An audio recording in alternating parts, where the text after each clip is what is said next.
संसद में जोरदार हंगामा, एक सांसद का बड़ा आरोप। आप उसको पैसा दे रहे हो, क्यों दे रहे हो 60 करोड़? बांग्लादेश को 60 करोड़ दिए, क्यों दिए? भारत सरकार ने बांग्लादेश को 60 करोड़ की मंजूरी दे दी है।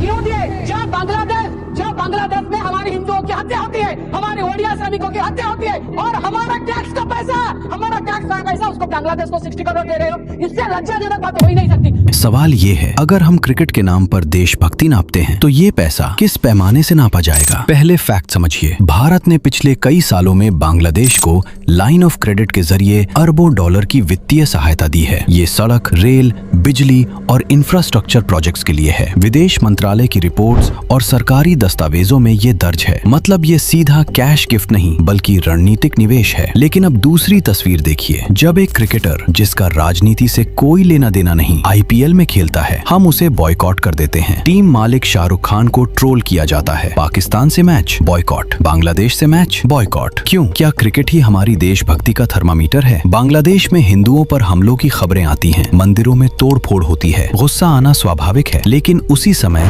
भारत ने पूर्व प्रधानमंत्री शेख हसीना को राजनीतिक संकट के दौरान शरण भी दी। क्यों? क्योंकि अंतर्राष्ट्रीय रिश्ते सिर्फ भावनाओं से नहीं, रणनीति से चलते हैं। तो असली सवाल ये है, अगर बांग्लादेश को आर्थिक सहायता मिलती है तो गुस्सा सिर्फ क्रिकेट पर क्यों निकलता है? क्या क्रिकेट सबसे आसान टारगेट है? क्या हम भावनात्मक रूप से क्रिकेट से इतने जुड़े हैं कि वही देशभक्ति का सबसे बड़ा मंच बन गया है? या फिर सरकार जानती है कि जनता का गुस्सा मैदान में निकल जाए तो विदेश नीति पर सवाल कम होंगे? देशभक्ति सिर्फ मैच जीतने या हारने से तय नहीं होती, और ना ही सिर्फ बॉयकॉट से। सवाल पूछना भी देशभक्ति है और समझना भी, क्योंकि अगर क्रिकेट ही पैमाना है तो असली खेल कहीं और खेला जा रहा है।